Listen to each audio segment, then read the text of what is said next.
그러면 주사 치료에 대해서도 오해가 있었다면 시술에 대한 부분도 혹시 오해가 있나요? 네. 이제 시술에 대한 진실을 살펴보겠는데요. 시술은 이제 주사 치료의 어떤 그 다음 단계가 되겠고, 시술과 수술에 대해서 오해하시는 분도 있는데, 네. 시술이라고 말씀을 드리면 그것도 수술이냐라고 말씀을 하시는 분들이 있습니다. 질문을 하시는 분들이 있는데, 수술은 아니고 비수술 치료라고 보시면 되겠습니다. 모형을 이제 시술 기구를 가지고 나왔는데요. 보시는 바와 같이 굉장히 얇고 제 오른손에 이 손잡이가 있습니다. 그래서 이렇게 이제 끝 부분이 이제 내비게이션이 되는 이런 이제 기구가 되겠는데요. 오. 먼저 시술의 종류에 대해서 간단히 살펴보면요. 네. 이제 신경성형술, 소위 꼬리뼈 시술이라고 하는데요. 대표적인 형태가 이런 형태입니다. 그래서 이제 이 끝부분을 통해서 이렇게 환자 몸속으로 들어가는데, 보시면은 이 척추 모형을 보면 이 꼬리뼈 부분, 이 부분이 환자분의 어떤 등 쪽이 되겠고, 이 부분이 엉치와 꼬리뼈가 되겠습니다. 꼬리뼈 사이에 이런 관이 들어갈 수 있는 공간이 존재를 하거든요. 네. 그래서 이 공간을 통해서 이 시술 장비가 들어갈 수가 있습니다. 그리고 비슷한 형태인데요. 이 끝부분에 풍선이 달려있는 기구가 있는데, 그 기구를 통해서 할 수 있는 것이 바로 풍선 확장술입니다. 그래서 풍선 확장술은 이 유착 부위를 벌리는 효과가 있습니다. 네, 유착 부위를 벌리는. 그래서 유착이라고 하는 것이 이제 거미줄처럼 신경과 신경막을 늘러붙게 하는 조직이라고 말씀을 드렸는데요. 네. 그런 병변을 들어가서 벌려주는 효과가 있고요. 많은 분들이 또 오해하시는 게, 협착이 있을 때 그 협착을 또 벌려준다라고 생각을 하고 있습니다. 근데 협착은 뼈와 디스크 사이에서, 혹은 뼈와 뼈 사이에서 형성되어 있는 게 협착이거든요. 뼈로 인해서 형성된 것을 이 어떤 풍선으로 확장시킬 수는 없습니다. 그런 오해는 안 하셨으면 좋겠습니다. 자, 그리고 또 비슷한 형태인데요. 사실 이거는 신경성형술, 엄밀히 따지면 신경성형술 장비는 아니고요. 모양이 비슷해서 가지고 온 건데, 이 뒷부분에 있는 이제 이 구멍을 통해서 카메라가 들어갈 수 있는 장비입니다. 그래서 이 장비는 원래 꼬리뼈 내시경이라고도 불리우는 경막의 내시경 장비입니다. 그래서 이 장비는 진단과 치료를 동시에 할 수 있는 장비이거든요. 그래서 신경 성형술처럼 이제 들어가서 이제 염증 치료도 하고 기계적인 유착 방리도 합니다. 그래서 카메라를 통해서 이제 화면으로 보면서 유착이 있는지 볼 수가 있습니다. 앞서 말씀드린 풍선 확장술과 이제 꼬리뼈 시술이라고 불리는 신경성형술은 실제 육안으로 보면서 할 수 있는 시술이 아니에요. 엑스레이 장비를 통해서 대략 4번, 5번이다, 5번, 6번이다 이렇게 보면서 하는 정도가 되겠고요. 엑스레이를 보면서 하는 정도가 되겠고, 그런데 이제 이 경막의 내시경, 꼬리뼈 내시경은 화면을 통해서 유착이 있는지 그런 부분들을 보면서 치료를 할 수가 있습니다. 그래서 지난 8월 말에 이 꼬리뼈 내시경을 저한테 받으신 분이 계시거든요. 네. 그래서 그분 같은 경우는 오랫동안 정말 이 허리 통증을 알아오셨는데, MRI를 촬영을 하고 대전 시내 여러 병원들을 이제 가보신 상태였어요. 그러다 저한테 오셨던 분인데, 실은 옥천에서도 제가 치료를 했던 분입니다. 네, 이분이 이제 대전 시내 여러 병원을 다녀봤더니 MRI를 찍어보고서는 수술할 정도는 아니다. 시술을 하게 되면 이제 신경성형술, 꼬리뼈 시술 정도만 해보시면 될 것 같습니다. 그거 한번 해봅시다라는 이야기를 듣고 오셨어요. 근데 제가 이제 MRI를 보니까 생각보다 나쁘지는 않은데 안 좋긴 안 좋은 부분이 있었습니다. 그래서 환자분이랑 얘기를 해서 꼬리뼈 내시경을 한번 해봅시다라고 하고 이제 꼬리뼈 내시경을 했습니다. 그래서 4번, 5번 부위에 해당하는 위치에 이제 들어갔을 때 화면을 보니까 디스크 주변으로 빨갛게 또 염증이 심했고 또 유착도 심하게 발견이 되었습니다. 그래서 그런 유착 부분들을 이 거미줄처럼 이제 늘러붙어 있다고 말씀을 드렸잖아요. 그런 부분들을 카메라로 보면서 이제 이 카테터로 이제 왔다 갔다 하면서 이 유착 부위를 끊어주는 치료를 했습니다. 신경을 절단한 게 아니고요. 우리 통증을 일으키는 이 불필요한 유착 부분을 끊었다라는 것을 다시 한번 강조해서 말씀드리고 싶습니다. 네. 거기에 카메라가 달리는 건가요?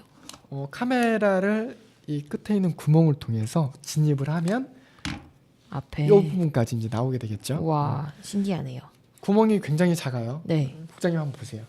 구멍이 진짜 구멍이 1mm도 안 되는 것 같아요. 네, 0.5mm, 네, 0.3mm. 굉장히 제가 이제 미리수까지 파악해 보지는 않았는데 굉장히 얇은 구멍으로 카메라가 들어가고요. 그러니까요. 그만큼 기술이 발달을 했습니다.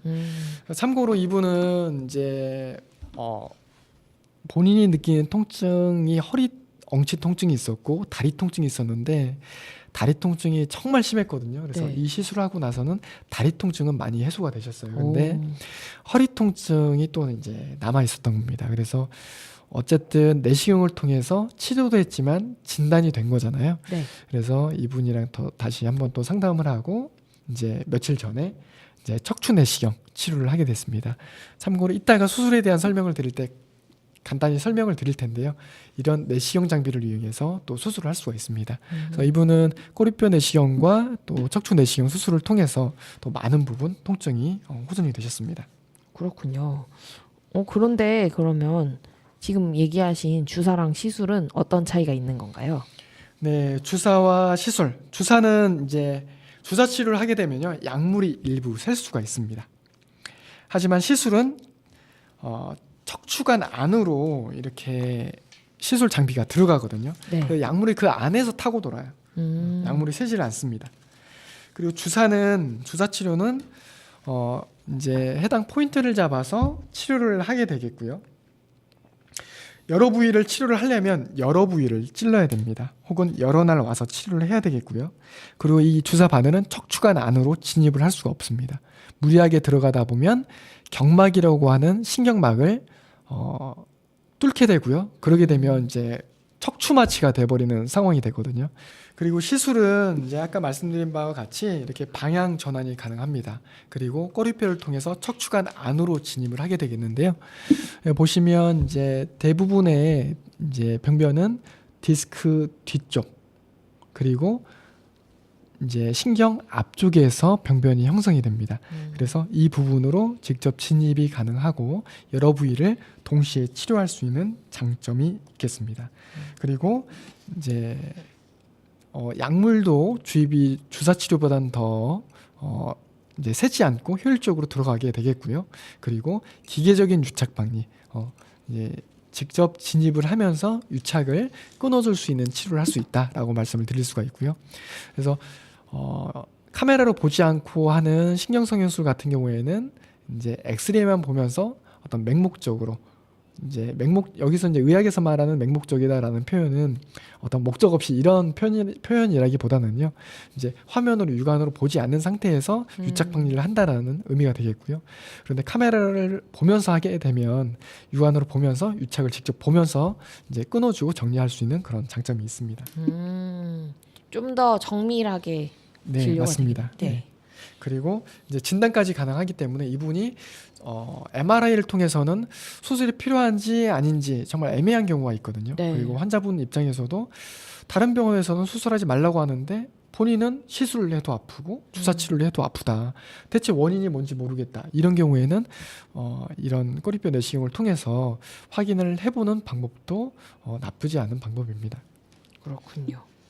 그러면 이제 주사와 시술이 그런 차이가 있으면 시술과 수술의 차이도 궁금해요. 네, 그렇습니다. 이 부분도 정말 많이 질문을 하시는데요. 시술은 조직의 손상을 거의 주지 않는다라는 장점이 있고요. 이에 반해서 수술은 조직 손상을 크게나 혹은 작게 일부 손상을 주게 됩니다. 어쩔 수 없기. 네. 주사 시술은 또 근본적인 치료가 아니라는 단점이 있는데요. 이에 반해서 수술은 근본적인 치료를 한다라는 장점이 있습니다. 아, 그러니까 수술은 아예 문제가 되는 부분을 해결해내는 장점이 있는 네, 거군요. 확실하게 해결을 하는 장점이 있는 거죠. 그러나 손상은 있다. 네. 손상은 있다. 그런데 손상을 이제는 아주 작은 손상만 준다. 기술의 발전이 네. 맞습니다. 네. 그렇군요.